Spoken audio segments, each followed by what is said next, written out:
এ নিয়ে প্রতিবেদন থাকছে সংবাদে। স্বাগত সকাল 9টার বিরতিহীন ইন্ডিপেন্ডেন্ট সংবাদে আপনাদের সাথে আছি আমি মাহমুদ শরীফ। শুরুতেই জানিয়ে দিচ্ছি শিরোনাম। রাজধানী নদ্যায় 2 বাসে সংঘর্ষে নিহত 1 জন, আহত 12। নিয়ন্ত্রণ হারিয়ে সড়কের আইল্যান্ডের উল্টে পড়ে বাস।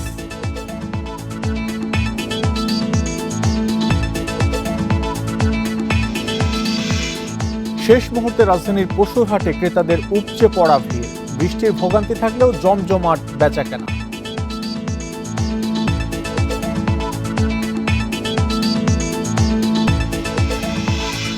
রাজধানীতে 8 থেকে 12 ঘন্টায় অপসারণ হবে বর্জ্য। কাজ করবে 29,000 পরিচ্ছন্ন কর্মী। সারা দেশেও ব্যাপক প্রস্তুতি।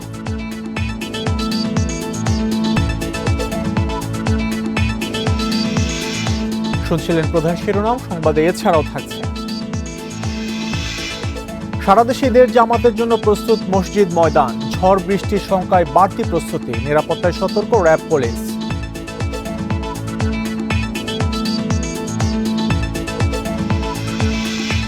সৌদি আরব সহ মধ্যপ্রাচ্যে পালিত হচ্ছে ঈদ উল আজহা। শয়তানকে প্রতীকী পাথর নিক্ষেপ ও পশু কোরবানি দেবেন হাজিরা।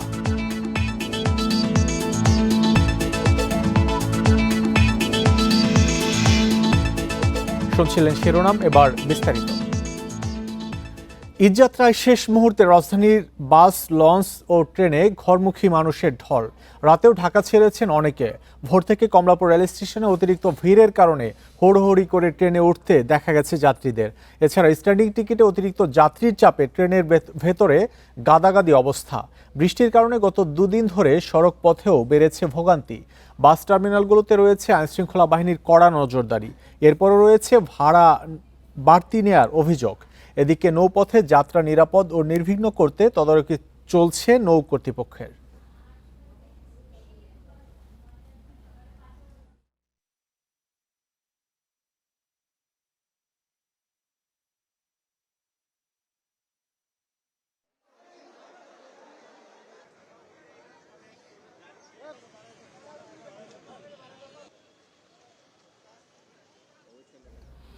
এবার বাড়ি ফেরার খবর জানবো। কমলাপুর রেল স্টেশন থেকে যুক্ত হচ্ছেন সহকর্মী সাজ্জাদ হোসেন। সাজ্জাদ, একটু জানাবেন, গতকালকে আমরা দেখেছি উপচে পড়া ভিড় ছিল, আজকে শেষ মুহূর্তের বাড়ি ফেরা, কি পরিস্থিতি দেখছেন কমলাপুরে?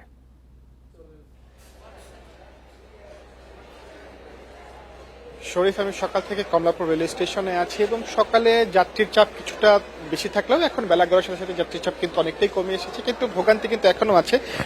যে কয়েকটি ট্রেন ছেড়ে গেছে, সেই কয়েকটি ট্রেনের আমরা দেখেছি যে কমলাপুর থেকে যাত্রী ভিতরের বগিগুলোতে কানায় কানায় পূর্ণ এবং যাত্রী ভরে যাওয়ার পরে কিন্তু তারা আজকেও ঈদের আগের দিনও কিন্তু ছাদে করে কিন্তু 6:45 কমলাপুর থেকে ছেড়ে যাওয়ার কথা, কিন্তু এখন 9টার বেশি বাজলেও নীলসাগরের কিন্তু এখন পর্যন্ত কমলাপুর রেল স্টেশনে আসেনি। এই ট্রেনটি ইতিমধ্যেই 3 ঘন্টা লেট। নীলসাগরের কিছু যাত্রীরা আছেন, তারা কিন্তু কমলাপুর রেল স্টেশনে অপেক্ষা করছেন।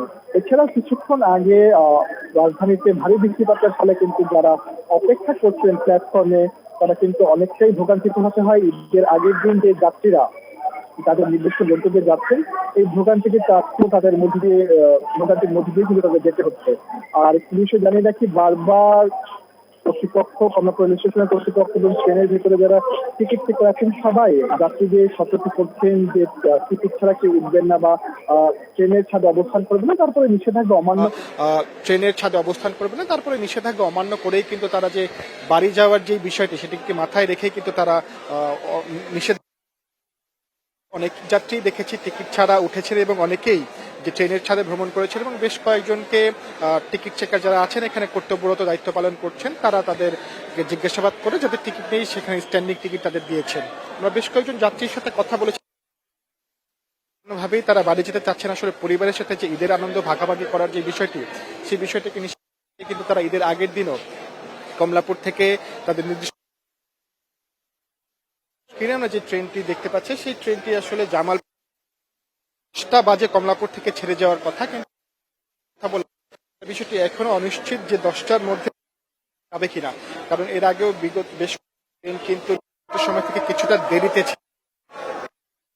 ছেড়ে আগের দিন চাপ ছিল এই যে যাত্রীর চাপটা ছিল বেলা গড়ার সাথে সাথে কিন্তু যাত্রীর চাপ অনেকটাই কমেছে এবং এই যে রাজধানীতে যে বৃষ্টি সেই বৃষ্টি কিন্তু যাত্রীদের ঈদ যাত্রায় একটি বাড়তি ভোগান্তি যোগ করেছে। এই ছিল আমার কাছে কমলাপুর রেল স্টেশন থেকে ঈদে রেলযাত্রার সর্বশেষ। ঈদযাত্রায় কমলাপুর রেল স্টেশনে আজকে স্বস্তিতেই ট্রেনে যাত্রা করছেন মানুষ, সে খবর জানাচ্ছিলেন সহকর্মী সাজ্জাদ হোসেন। মঙ্গলবার দিনভর রাজধানীর কমলাপুর রেল স্টেশনে ছিল ঘরমুখী মানুষের উপচে পড়া ভিড়। শেষ মুহূর্তে অতিরিক্ত ভিড়ের কারণে হুড়োহুড়ি করে ট্রেনে উঠতে হয় অনেক যাত্রীকে। টিকিট কেটেও উঠতে পারেননি কিছু যাত্রী। এদিকে নিষেধ সত্ত্বেও পঞ্চগড়গামী একতা এক্সপ্রেসের ছাদে রওনা হন অসংখ্য যাত্রী।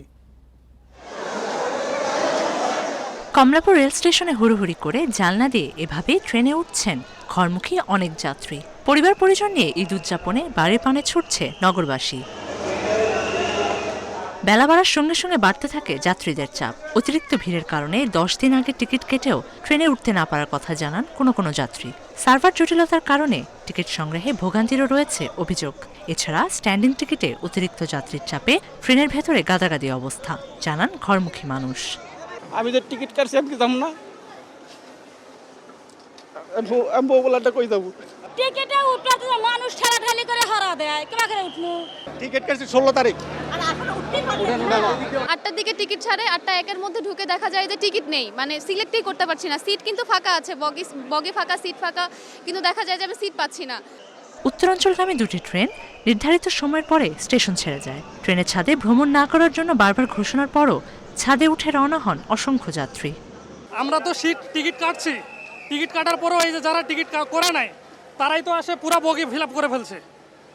এর জন্য আমরা সুন্দরভাবে প্রবেশ করতে পারতেছি না। কি করবো, সময় যাইতে তো হবে, সিট না তো কি করবো। রেল কর্তৃপক্ষ বলছে কিছু ট্রেন ছাড়তে দেরি হলেও ঈদ যাত্রায় এখন পর্যন্ত বড় ধরনের শিডিউল বিপর্যয় ঘটেনি। দিনে এ পর্যন্ত প্রায় 18-19টা ট্রেন ছেড়ে গেছে এবং সবগুলো ট্রেনই, দু একটা ট্রেন ছাড়া সবগুলো ট্রেনই যথাসময়ে ছেড়ে গেছে। দু একটা ট্রেন হয়তো 50 মিনিট 1 ঘন্টা লেটে গেছে এবং এটা আমাদের রিকারিং হবে না, এটা আমরা কাভার করে ফেলব। মঙ্গলবার ঢাকা থেকে বিভিন্ন গন্তব্যে আন্তনগর ট্রেন মোট 42টি।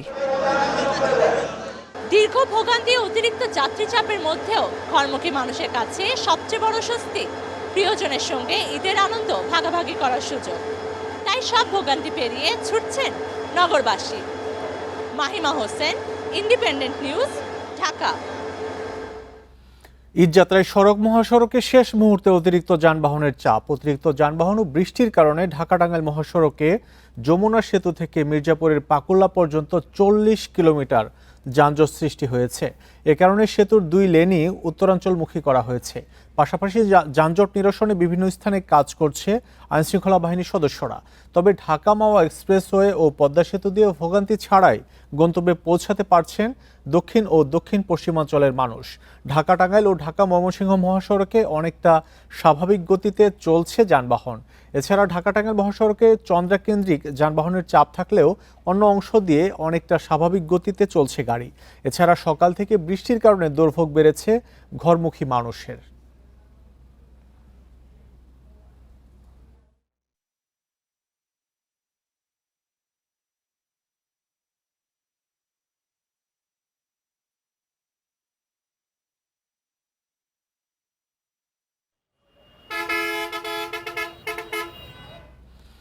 যমুনা সেতু এলাকায় 40 কিলোমিটারের যানজট তৈরি হয়েছে। নিয়ে বিস্তারিত জানবো, যুক্ত হচ্ছেন সহকর্মী মামুনুর রহমান।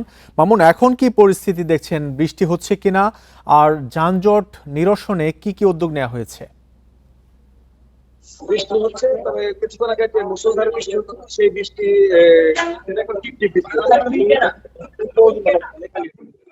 যানবাহন গুলোকে কিভাবে ঠিকভাবে দেখছেন, লম্বা সময় যাবত রয়েছে। লম্বা সময় বলতে আমি পুলিশ সুপারের সাথে কথা বলেছি সকাল 6টা 5 বা 7-এ। সেই সময় পুলিশ সুপার যেটা বলেছে যে অতিরিক্ত যানবাহনের চাপ, প্রবল বৃষ্টি, সড়ক, মহাসড়ক ও সেতুতে বেশ কয়েকটি সড়ক দুর্ঘটনা করার কারণে সেসব যানবাহন সরাতে কিছুটা সময় লাগে। আর এর কারণে সেতু থেকে ঢাকা টাঙ্গাইল যমুনা সেতু মহাসড়কের টাঙ্গাইলের চন্দ্রা পর্যন্ত যে এলাকাটা, সম্পূর্ণ এলাকাতে যানজটের সৃষ্টি হয়। এতে চরম ভোগান্তিতে পড়ে যাত্রী এবং চালকেরা। এর সাথে আরেকটি কথা বলি, মানুষ যে শুধু বাসে যাচ্ছে বা মাইক্রোবাসে যাচ্ছে, বিষয়টি তেমন না। বিপুল সংখ্যক মানুষ কিন্তু যাত্রী কিন্তু খোলা ট্রাকে যাচ্ছে, আর ট্রাকে যারা যাচ্ছে তাদের দুঃখটা হচ্ছে অবর্ণনীয়।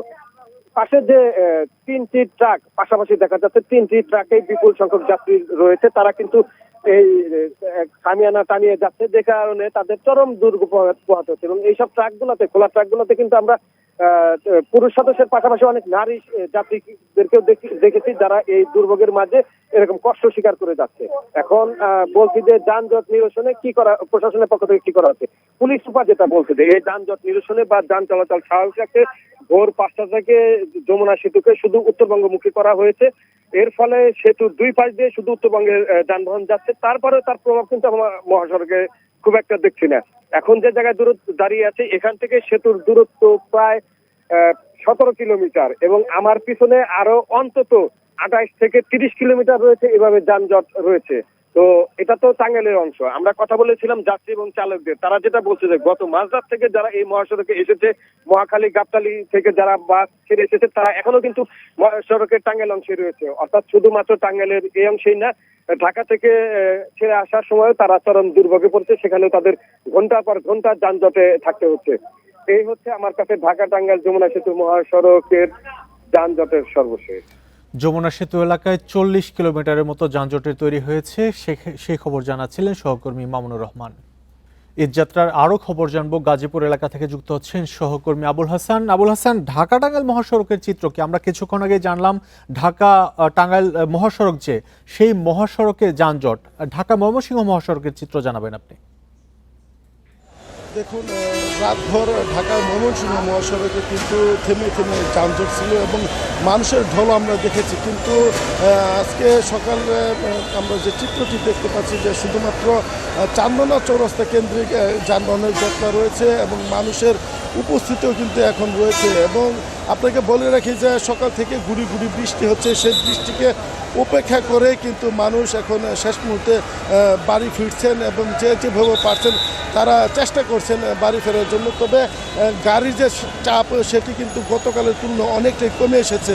শুধুমাত্র চান্দনা চৌরাস্তা কেন্দ্রিক গাড়ির জটলা রয়েছে এবং যে উড়াল সেতুটি রয়েছে, উড়াল সেতুর শেষ প্রান্তে যেখানে যাত্রী ওঠানামা করছে সেই পয়েন্টে গাড়ি কিছুটা ধীরগতি রয়েছে এবং অন্য অংশ দিয়ে কিন্তু এখন গাড়ি অনেকটাই স্বাভাবিক গতিতে চলছে। আমরা যাত্রীদের সঙ্গে কথা বলেছিলাম, তারা যেটি জানিয়েছেন যে এই যে সকাল থেকে গুড়ি গুড়ি বৃষ্টি হচ্ছে, সেই বৃষ্টিতে তাদের কিছুটা দুর্ভোগ পোহাতে হচ্ছে, যে অনেকে কাঙ্ক্ষিত গাড়ি পাচ্ছেন না, যে গাড়িগুলো আসছে সেই গাড়িতে ভাড়া একটু বেশি চাচ্ছে, এরকম অভিযোগ কিন্তু যাত্রীরা করছেন। তবে চালকরা যেটি জানিয়েছেন যে গতকালের তুলনায় আজকে সড়কের পরিস্থিতি অনেকটাই ভালো রয়েছে এবং তারা মহাখালী থেকে যে গাড়িগুলো ছেড়ে আসছে শুধুমাত্র ভোগড়া বাইপাসে পর কিছুটা ধীরগতি থাকলে অন্য অংশ দিয়ে স্বাভাবিক গতিতে গাড়ি চলছে এবং এই কারণে চালকদের কোনো দুর্ভোগ পোহাতে হচ্ছে না বলে তারা জানিয়েছেন। এবং এই যানজট নিরসন এবং ট্রাফিক ব্যবস্থাপনার জন্য কিন্তু বিজিবি সহ পুলিশ এবং অন্যান্য আইন শৃঙ্খলা বাহিনীর সদস্যরা এখনও কাজ করে যাচ্ছেন এবং তারা বলছেন যে এই যে ঘটনা সেটি দুপুরের আগেই স্বাভাবিক হয়ে যাবে। একই অবস্থা আমরা দেখেছি চন্দ্রা ত্রিমুর এলাকায়, সেখানে শফিপুর থেকে চন্দ্রা অংশে কিছুটা গাড়ির ধীরগতি রয়েছে এবং চন্দ্রা কেন্দ্রিক গাড়ির জটলা রয়েছে এবং সেখানেও কিন্তু ঘরমুখে মানুষের ভিড় আমরা দেখতে পেয়েছি। সেখানেও বৃষ্টিতে মানুষ কিন্তু দুর্ভোগে রয়েছেন এবং বৃষ্টি, দুর্ভোগ, পথের ক্লান্তি সব কিছু ছাপিয়ে তারা কিন্তু এখন ঈদের আনন্দ ভাগাভাগি করতে স্বজনদের জন্য গ্রামে যাচ্ছেন এবং সেই ঢল কিন্তু এখন আমরা দেখতে পাচ্ছি। তো এই ছিল গাজীপুরের সড়ক পরিস্থিতির সর্বশেষ খবর। ঢাকা ময়মনসিংহ মহাসড়কেও বৃষ্টি উপেক্ষা করে বাড়ি ছুটছেন মানুষ, সেই খবর জানাচ্ছিলেন সহকর্মী আবুল হাসান।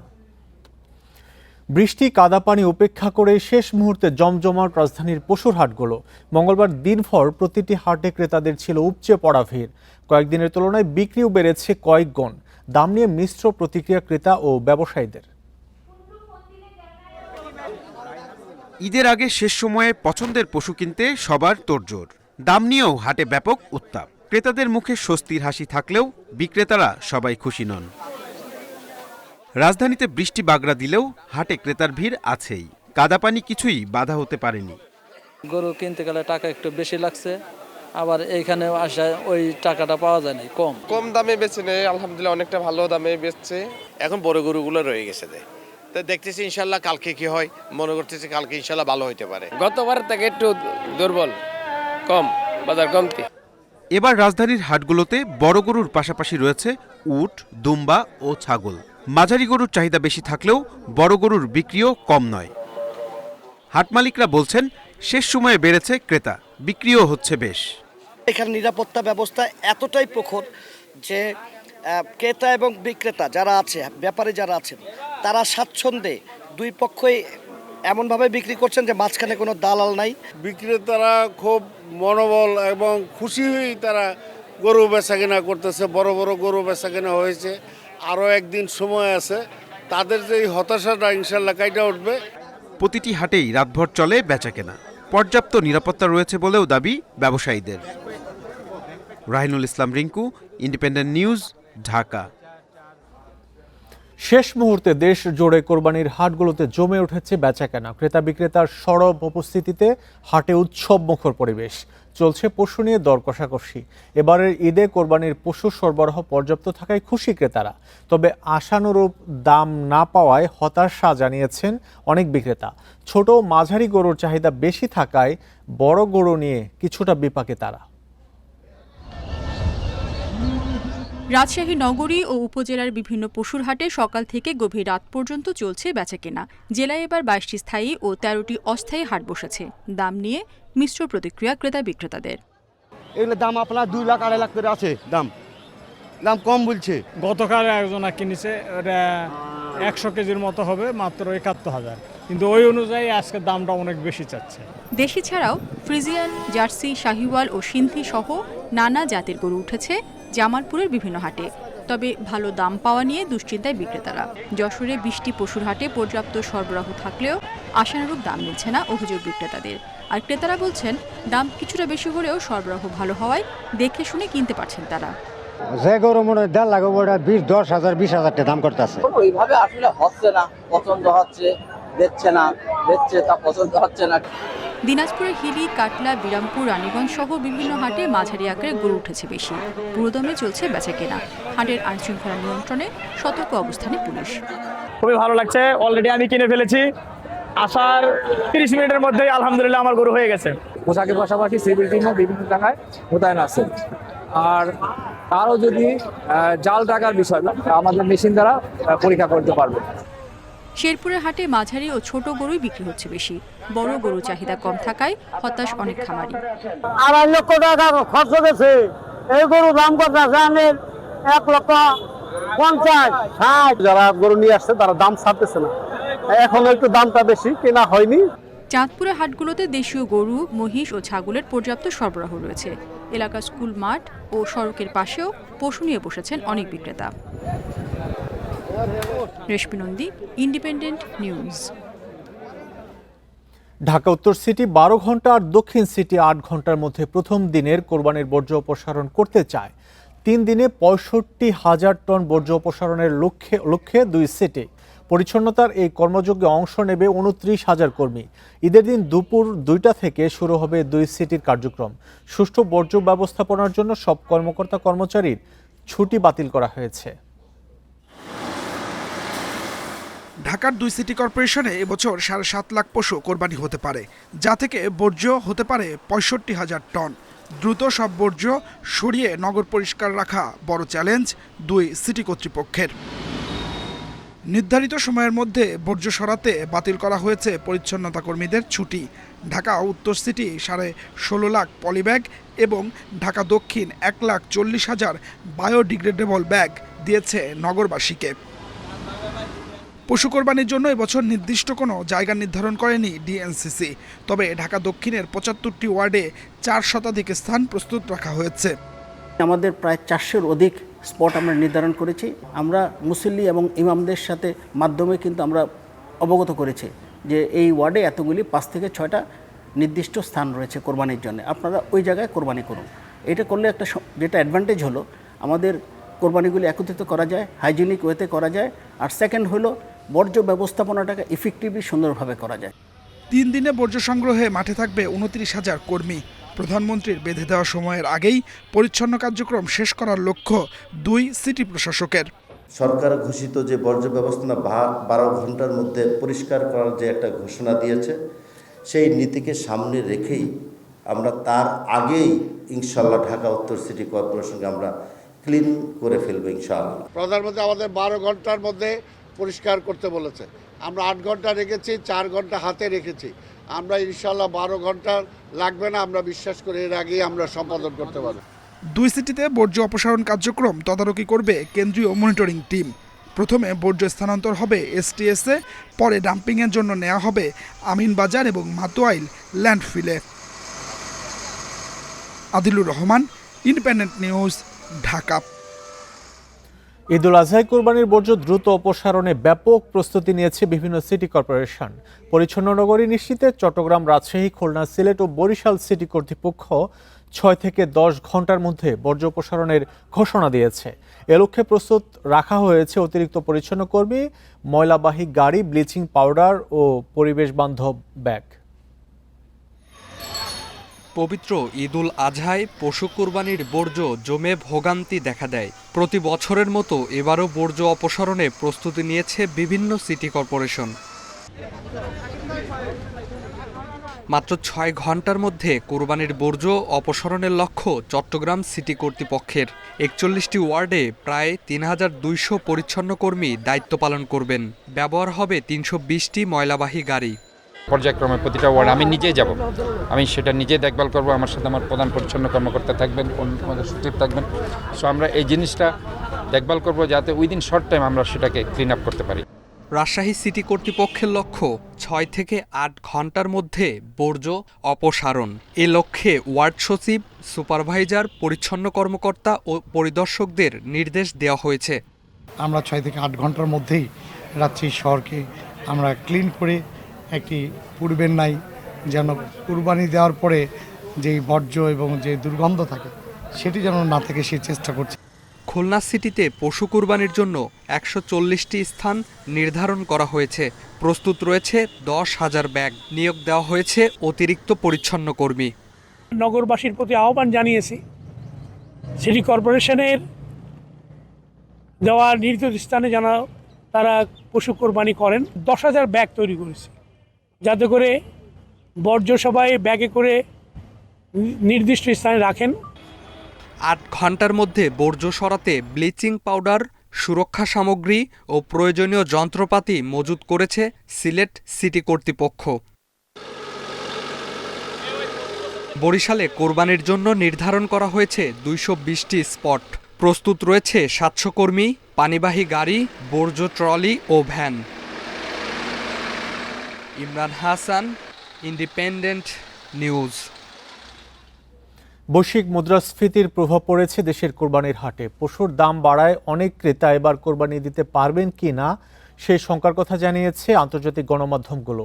রাজধানীর গাবতলী সহ বেশ কিছু পশুর হাট পর্যবেক্ষণ করে রয়টার্স বলছে, পর্যাপ্ত পশু থাকলেও সেই অনুপাতে ক্রেতা পাচ্ছেন না ব্যাপারীরা। আকাশচুম্বী মুদ্রাস্ফীতি আর বিশ্বব্যাপী যুদ্ধবিগ্রহের প্রভাব পড়েছে বাংলাদেশের কোরবানির হাটে। ঈদ ঘনিয়ে এলেও পর্যাপ্ত ক্রেতার দেখা মিলছে না। বিক্রেতার প্রত্যাশা ও ক্রেতার যোগানের মধ্যে বড় ব্যবধান দ্রব্যমূল্যের ঊর্ধ্বগতি। এই সংকটের জন্য ইউক্রেন ও ইরান যুদ্ধকে দায়ী করা হচ্ছে। আন্তর্জাতিক গণমাধ্যমগুলো বলছে, মধ্যপ্রাচ্য উত্তেজনা আর হরমুজ প্রণালীতে অবরোধের কারণে সৃষ্ট জ্বালানি সংকট পরিস্থিতির আরও অবনতি ঘটিয়েছে। ব্যবসায়ীরা জানান, পশুপালন ও পরিবহন খরচ বেড়ে যাওয়ায় দাম বাড়াতে বাধ্য হয়েছেন তারা। অর্থনৈতিক সংকটে শুধু পরিশ্রমই বাড়েনি, বেড়েছে গবাদি পশুর খাদ্য ও ওষুধের দাম। অনেক এলাকায় হাটের আয়তন কমেছে বলেও জানিয়েছে রয়টার্স। গতবারে চেয়ে এবার গরু কিনছে বেশি টাকা, গতবারে মনে করেন তার চেয়ে 50,000 কেজি গরু বেশি কিনা, এই কারণে মনে করেন যে দাম বেশি। মুদ্রাস্ফীতি একটা কারণ, সবকিছুর দাম বেশি, গরুর খাদ্যের দাম বেশি, তো ব্যাপারীরা একটু বেশি চাবে, এটাই স্বাভাবিক। তবে এখন যা চাচ্ছে এটা একটু অস্বাভাবিক বেশি আর কি। ক্রেতাদের অভিযোগ, গতবারের তুলনায় প্রায় দ্বিগুণ দাম চাইছেন বিক্রেতারা। তবে জীবনযাত্রার ব্যয় বাড়ায় অনেক পরিবারের ক্রয় ক্ষমতা কমেছে। এ পরিস্থিতিতে পর্যাপ্ত পশু থাকার পরও কমেছে চাহিদা। দেওয়ান জামিলুর রহমান, ইন্ডিপেন্ডেন্ট নিউজ।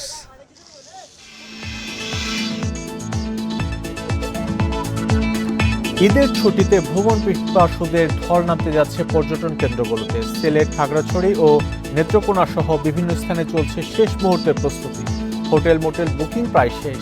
বাড়তি নিরাপত্তায় প্রশাসনও প্রস্তুত। এবারও শত কোটি টাকার ব্যবসার আশায় পর্যটন খাত সংশ্লিষ্টরা।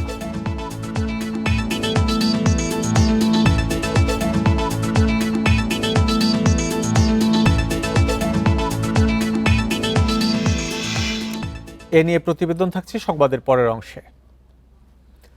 পবিত্র ঈদ উল আজহার জামাতের জন্য দেশের সব ঈদগাহ ও মসজিদে নেওয়া হয়েছে চূড়ান্ত প্রস্তুতি। মসজিদের নিরাপত্তা নিশ্চিতে প্রস্তুতি নিয়েছে র্যাব, পুলিশ সহ বিভিন্ন আইন শৃঙ্খলা বাহিনী। ঈদের দিন ঝড় বৃষ্টির পূর্বাভাস থাকায় নির্বিঘ্নে জামাত আয়োজনে নেওয়া হয়েছে বাড়তি প্রস্তুতি।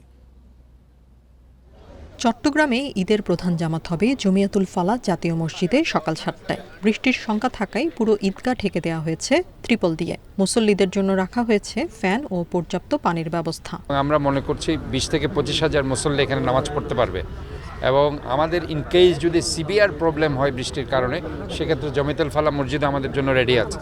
রাজশাহীর হযরত শাহ মখদুম রহমতুল্লাহি আলাইহি কেন্দ্রীয় ঈদগাহে প্রধান জামাত হবে সকাল 7:30টায়। তবে বৃষ্টি হলে সকাল 8টায় ঈদের প্রধান জামাত হবে হযরত শাহ মখদুম দরগা জামে মসজিদে। আবহাওয়া যদি এবার অনুকূলে থাকে, ভালো যদি থাকে, ইনশাল্লাহ এই ঈদগাহতে হাজার হাজার মানুষের সমাগম ঘটবে এবং একসাথে ঈদ উল আজহার নামাজ আমরা আদায় করতে পারব।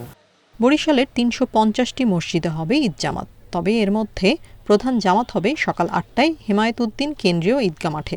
সিলেটের প্রধান ঈদ জামাত হবে শাহী ঈদগাহ ময়দানে। জামাতের নিরাপত্তা নিশ্চিতে প্রস্তুত আইন শৃঙ্খলা বাহিনী। 3টি প্রবেশদ্বার রয়েছে, সেই প্রবেশদ্বারগুলিতে স্ক্রিনিং করার জন্য আপনার গেট থাকবে। এছাড়াও ভেতরে মেডিকেলের জন্য সুচিকিৎসার ব্যবস্থা করা হয়েছে। এছাড়াও কন্ট্রোল রুম থাকছে। আমরাও কড়া নজরদারি রাখছি সাদা পোশাকে এবং টহল টিমের মাধ্যমে। খুলনায় সকাল 7টায় অনুষ্ঠিত হবে ঈদের প্রধান জামাত সার্কিট হাউস ময়দানে। তবে বৃষ্টির বাধা এলে টাউন জামে মসজিদে হবে ঈদের প্রধান জামাত। ময়মনসিংহের আঞ্জুমান ঈদগাহ মাঠে সকাল 7:30টায় হবে প্রধান জামাত। রংপুরের 80টি ঈদগাহে সকাল 7:30টা থেকে 10:30 পর্যন্ত ঈদের নামাজ আদায় করতে পারবেন মুসল্লিরা। Tania Nasrin, independent news. বেশ কয়েকদিন ধরে ঢাকাসহ বিভিন্ন স্থানে চলছে টানা বৃষ্টি। তাই সবার মনে প্রশ্ন, কেমন থাকবে ঈদের দিনের আবহাওয়া? এবার ঈদের দিন কালবৈশাখী ঝড় ও ভারী বৃষ্টির পূর্বাভাস দিয়েছে আবহাওয়াবিদরা। ঢাকাসহ 5টি বিভাগে সারাদিনই বৃষ্টি হতে পারে।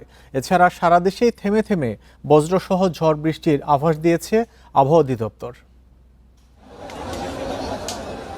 পবিত্র ঈদুল আজহার শেষ মুহূর্তের প্রস্তুতিতে ব্যস্ত সারা দেশ। চলছে পশু কেনাবেচা, চারদিকে উৎসবের আমেজ। তবে এবার ঈদের দিন ঝড় বৃষ্টির পূর্বাভাস দিয়েছে আবহাওয়া অধিদপ্তর। তারা বলছে আগামী কয়েকদিন সারা দেশে বজ্রসহ বৃষ্টি হবে, কোথাও কোথাও ভারী বর্ষণের শঙ্কা রয়েছে।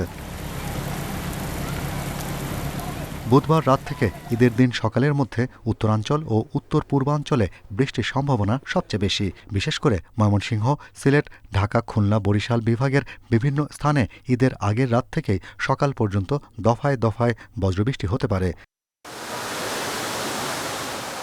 ঈদের দিন দুপুর থেকে রাতের মধ্যে আবারও এইসব এলাকায় বজ্রবৃষ্টি হতে পারে।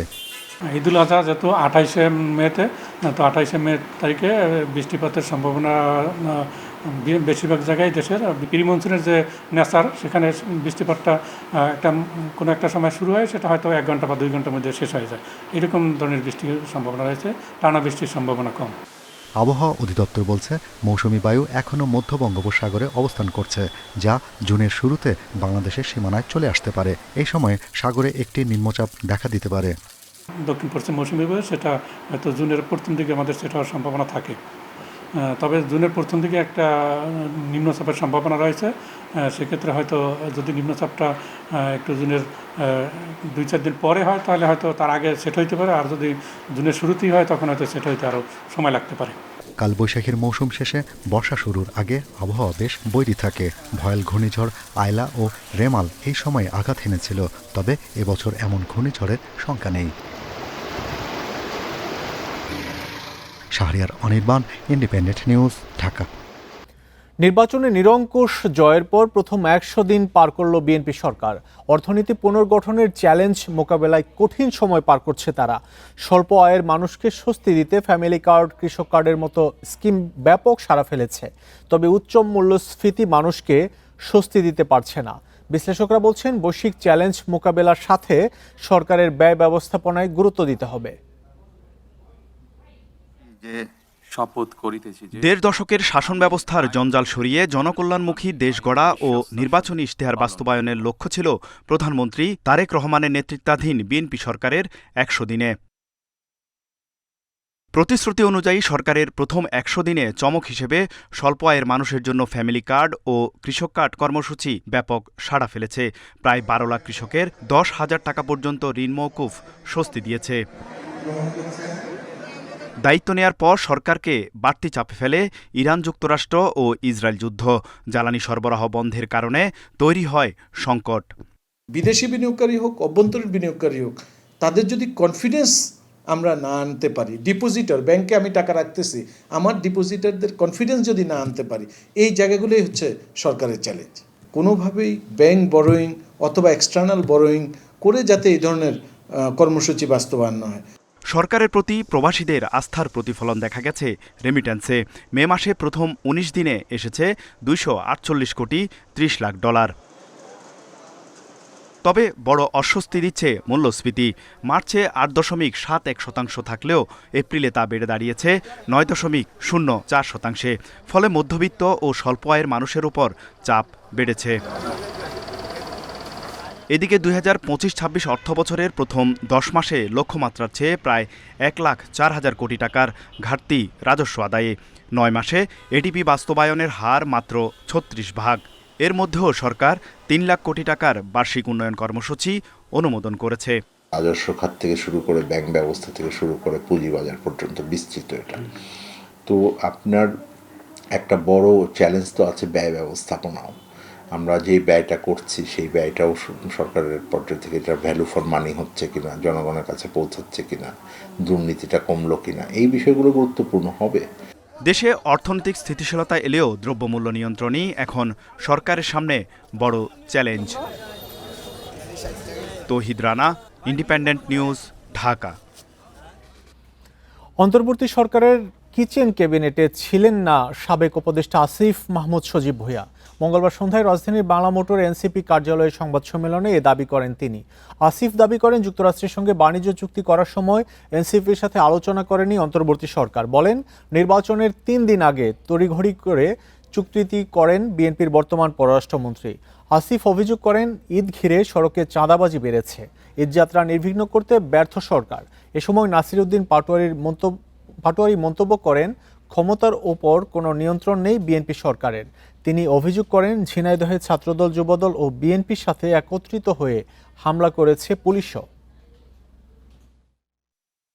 এখানে আইনের শাসনের বদলে তিনি এখানে একটা জঙ্গলি শাসন চালু করেছেন।